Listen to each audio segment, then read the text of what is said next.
ఇంకోటి ఏంటంటే మొన్న ఆర్కే గారి కామెంట్స్లో జగన్మోహన్ రెడ్డి గారి జీవితంలో జరిగిన వెలికి తీస్తే అసలు జనాలు ఏం చేస్తారనేది ఆయన విజ్ఞతకి వదిలేస్తాను ఒక కామెంట్ చేసిన నేపథ్యంలో ఒకటి ఏదో వదిలేరు. నేను వచ్చి సోషల్ మీడియాలో ట్రెండ్ అవుతుంది. వైఎస్ భారతిరెడ్డి గారికి జగన్మోహన్ రెడ్డి గారికి మధ్య గొడవలు అయ్యాయి.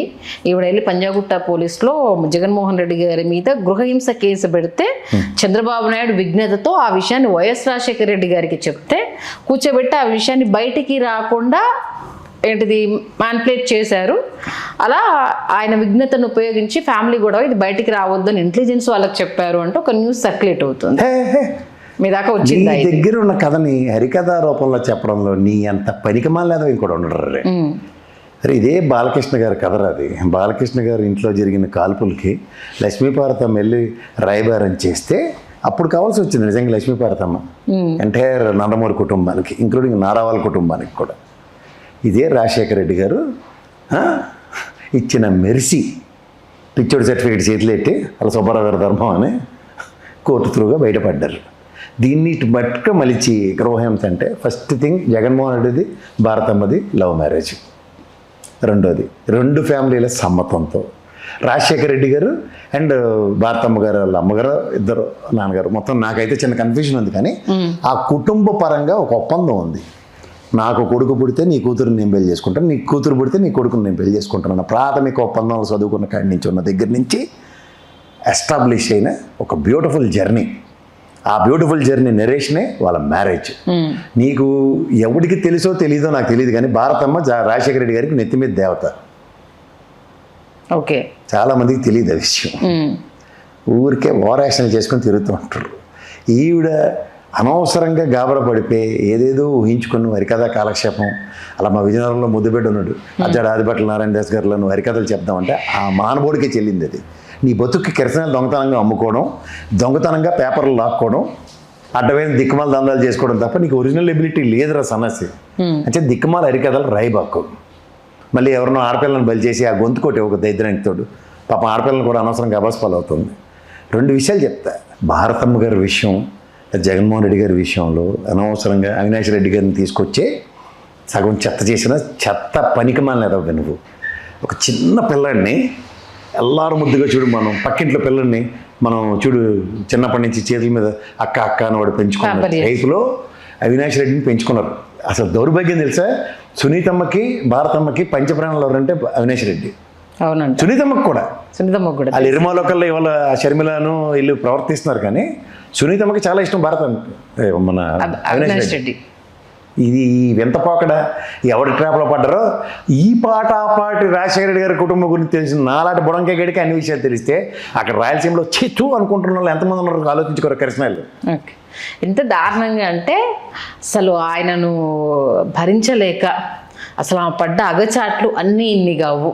అసలు ఆమె పడ్డ ఇబ్బందులు బయటకు చెప్తే జగన్మోహన్ రెడ్డిని అభిమానించే వాళ్ళంతా చీ అంటారు అన్నంత రేంజ్లో ఒక కథనం నైట్ నుంచి సర్క్యులేట్ అవుతూనే ఉంది. అది ముఖ్యమంత్రి గారిని చేయకపోతే ఏటో వద్దు అన్న కథలు మేము మొదలెడితే ఎక్కడ ఉంటావో చెప్పమంటే పొంకలు మేము చెప్పగలుగుతాం.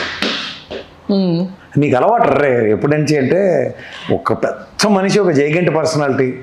ఇవాళ ఆయన కమ్మకులంలో పుట్టిన ఒక పెద్ద వ్యక్తి అన్న విషయం కూడా కమ్మోళ్ళే మర్చిపోయి చేయగలిగినంత దౌర్భాగ్యం ఏదో ఎవరంటే నువ్వు పచ్చల్లోడు. ఆయన మానవుడు రామారావు గారు ఎవరు నవరస నటన సార్వభౌమ విశ్వవిఖ్యాత నట సార్వభౌముడు ఎవడంటే నందమూరి తారక రామారావు గారిని కూడా చౌదరి కమ్యూనిటీ రిజర్వ్ చేసుకునే అంత దౌర్భాగ్యం ఏదో వీళ్ళిద్దరే. ఒక్కొక్కడికి ఒక టర్మ్లో ఒకటి మీద మోజు ఉంటుంది. ఇప్పుడు నారా మీద మోజు ఉంది కాబట్టి నాటకాలు ఎన్నే ఆడుతున్నాయి ఇటు కిరసనలోడు ఆ పచ్చల్లోడు చేత కొన్ని విషయాల్ని చాలామంది చాలా లైటర్ వెర్షన్లో తీసుకుంటారు.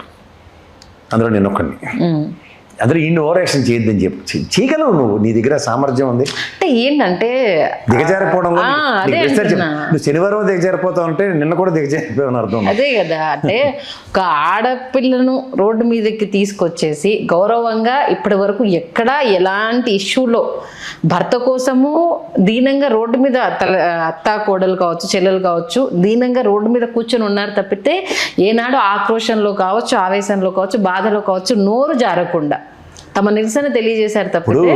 భారతమ్మ గురించి ఎంతమందికి తెలుసో నాకు తెలియదు కానీ స్కూల్ చదివిన జగన్మోహన్ రెడ్డి గారి మాస్టర్ గారి పేరు మీద ఒక వ్యవస్థను స్కూల్ నడుపుతుంది ఆవిడ.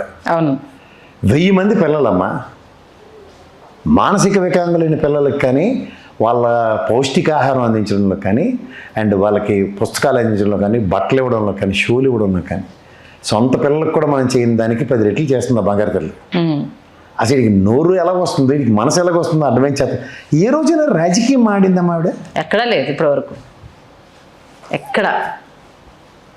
ఇది ఎక్కడ దౌర్భాగ్యం నాకు అర్థం కాదు. అసలు ఆవిడ రాజకీయం మాట్లాడి ఆవిడ ఏదైనా ఓ పాచికేసానో లేదా రాజకీయంగా నేను నా అభ్యర్థులను 10 మందిని నిలబెట్టుకున్నాను అన్న మాటలు ఏమైనా ఉంటే మాట్లాడవచ్చు. ఇదేంటి ఇది అసలు నాకు అర్థం కాదు. గృహహింస కేసు పెడితే ఇంత అన్యోన్యంగా ఇన్ని సంవత్సరాల దాంపత్య జీవితం ఎట్లా నడుస్తుంది? నాకు చాలా ఆశ్చర్యం అనిపించిన విషయం సార్ ఇది. సీరియస్ గా 2 పిల్లలు. ఎలాంటి పిల్లలు ఆవిడకి? వాళ్ళు చాకుల్లటి పిల్లలు. ఎవరో కాదు, నేను కూడా కాదు, గౌరవ ముఖ్యమంత్రి గారు, నాటి ముఖ్యమంత్రి కూడా చంద్రబాబు గారే ఫ్లోర్ ఆఫ్ ద హౌస్లో ఆవిడకి యూకేలో వచ్చిన అడ్మిషన్ గురించి వరల్డ్లో ఉన్న టాప్ 50 పీపుల్కే వచ్చే దగ్గర అలాంటి అడ్మిషన్ వచ్చిన మా బంగారు పిల్లని గర్వంగా ముఖ్యమంత్రి చెప్పుకున్నాడు. అంటే తల్లిదండ్రుల సంరక్షణ, ఒక ఆడపిల్లల చదువు విషయంలో ఒక ఉన్నత శిఖరాన్ని అధిరోహించడానికి ఓ తల్లిదండ్రుల శ్రమ, అన్యోన్యత, అనురాగం ఖచ్చితంగా ఎంత పెన వేసుకుంటే దాని మీద ఆ మమకారాలు పెంచుకుని పిల్లల్లో చదువుతారు. వాళ్ళకు ఆ పేరు తేవాలన్నది అది ఎక్కడి నుంచి తేవాలి. ఇప్పుడు ఫ్యామిలీ డిస్టర్బెన్సెస్ కనబడుతుంటే పిల్లలు మానసిక ఉంటుందమ్మా, వాళ్ళు చదువుతారా? చదవలేరు. ఈ చిన్న లాజిక్ కూడా రే సనాసి ఇలా రకం అల్లుండి తెచ్చుకోవడం కదా రే, పిల్లలు చదువులేడు చెప్పాలి. నీకే చదువులేదు, మీ ఇంట్లో వాళ్ళు మాట్లాడించే పరిస్థితి తెచ్చుకోకు దయించి. Okay please. ఇంకా నీకు మళ్ళీ చెప్తున్నాను, షర్మిలను చూస్తున్నావు, షర్మిల రాజకీయాలన్నీ చూస్తూ నువ్వు కూడా ఇలా రకం తెచ్చుకున్నావు. ఈ 2 ఒకటని మాత్రం ఎప్పుడు అనుకోకు. మొగాళ్ళగా జగన్మోహన్ రెడ్డి గారికి భారీగా ఇచ్చాడు భారతమని ఆ అమ్మాయి కూడా ఒక బిజినెస్ ఆంటర్‌ప్రెన్యూర్లో తన పని తను చేసుకుంటూ కుటుంబాన్ని ఇలా 2 బ్యాలెన్స్ చేసుకుంటూ ఏ స్థాయికి పిల్లల్ని పెంచిందో చూసుకోర్రే. అదొక్కటి చాలు. వాళ్ళ ఇది చాలు రే. వాళ్ళ అన్యోన్యత గురించి ఇంక వేరే ఓ ఎలాబరేటివ్ అబ్రివేషన్స్ చెప్పక్కర్లే. ఏ కుటుంబంలో ఫ్యామిలీ డిస్టర్బెన్సెస్ ఉంటే చిన్నపిల్లల మీద ఎంత సైకలాజికల్ ఎఫెక్ట్ ఉంటుందో సోదాహరణంగా ఇలా వేణవాణి దగ్గర డబ్బులు ఎత్తిన అనుకుంటున్నా మార్కెట్లో రే పనికిమాలి లేదవా, నీకు ఎన్నిసార్లు లేదవన్నా నీకు సిగ్గు మాత్రం రావట్లేదు రే, ఎన్నిసార్లు దగ్గరతో నీకు అన్నిసార్లు అంత 10 రెట్లు తిట్టపోతే నా పేరు ప్రసాద్ కాదు. మళ్ళీ చెప్తున్నా, దయించి ఫ్యామిలీలో ఉన్న ఆడవాళ్ళని లాక్కో, నీ దిగజారుడుతనాన్ని ఇక్కడతో కట్టిపెట్టు.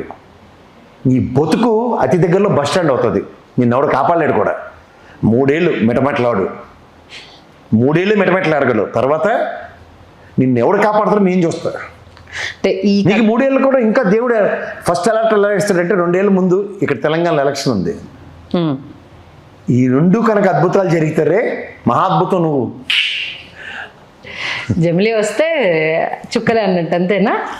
చాలా తొందర కదా ఇంకా అది వద్దులే, మనం ఎందుకు ఫోర్కాస్ట్ చేయడం అనవసరం. కానీ ఒకటి మాత్రం నేను చెప్పగలను, శిశుపాలు నటుడికి 100 తప్పులు చేయించాడు దేవుడు. నువ్వు కానీ రే, కానీ అంతే అంటారు. నువ్వు కానీ రే, నువ్వు కానీ నువ్వు ఆగకు, నువ్వు కంటిన్యూ. మంచి విశ్లేషణ అందించారు, ధన్యవాదాలు ప్రసాద్ గారు. హలో, తెలుగు రాజ్యం ఛానల్ చూస్తున్నారా? సామాజిక, రాజకీయ, జీవన చిత్రణే తెలుగు రాజ్యం. అతిశయోక్తులు, అసత్యాలు ఉండవు. రాజకీయ కోణం కాదు, ప్రజా కోణమే కొలబద్ద. తెలుగు రాజ్యం వీక్షణ మీ ఉత్తమ అభిరుచికి నిదర్శనం.